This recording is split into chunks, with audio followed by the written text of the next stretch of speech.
रामपुर गांव की सुबह कुछ अलग ही होती थी। जब सूरज की किरणें खेतों पर पड़ती तो ऐसा लगता मानो धरती सोकर उठ रही हो। कुएं से पानी भरती औरतें, स्कूल जाते बच्चे और मंदिर की घंटी। इसी सादगी में पल रही थी दो दोस्तों की कहानी।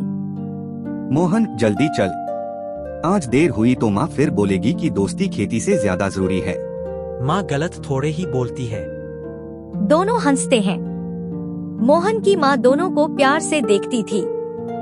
बेटा, पैसा आए न आए, दोस्ती कभी मत छोड़ना। काकी, अगर मोहन ने छोड़ा तो तू उसका हाथ पकड़ लेना। एक दिन दोनों में छोटी सी लड़ाई हो गई। तू हमेशा अपनी ही चलाता है और तू हमेशा दिल से सोचता है। दोनों अलग अलग चले जाते हैं। शाम होते होते दोनों को चैन नहीं पड़ा। अरे यार, बिना मोहन के मजा ही नहीं आया। रात को छत पर लेटे दोनों तारे गिन रहे थे।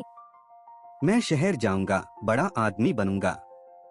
और मैं यही रहूंगा, इस मिट्टी को संभालूंगा। तो फिर हम दोनों मिलकर गांव को आगे बढ़ाएंगे। जिस दिन किशन शहर जाने वाला था, पूरा गांव स्टेशन पर था। जल्दी लौट आना दोस्त। तू मुझे भूलने मत देना। अब खेतों में मोहन अकेला हो गया। हंसी कम हो गई।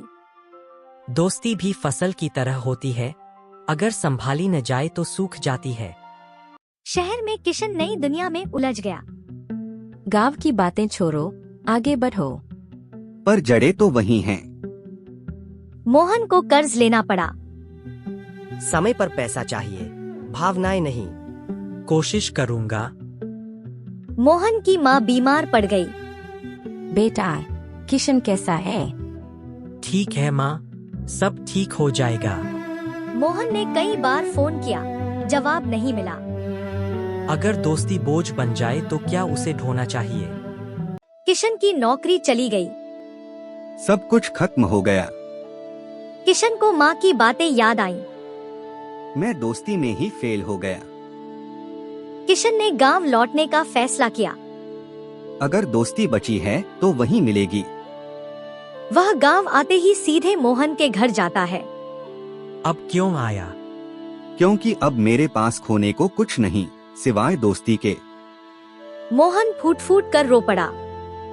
बाबू चले गए और तू भी नहीं था। मुझे माफ कर दे। दोनों ने साथ रहने का फैसला किया। अब कहीं नहीं जाऊंगा। तो खेत तेरा इंतजार कर रहे हैं। दोनों ने सब्जी की नई खेती शुरू की। मेहनत रंग लाएगी। आज घर फिर से पूरा लग रहा है। फसल बिकी, कर्ज उतरा। ये कहानी हर गांव को सुनानी चाहिए। मिट्टी ने हमें जोड़ा और दोस्ती ने बचा लिया। जो दोस्त मुश्किल में साथ न छोड़े, वही असली दौलत होता है।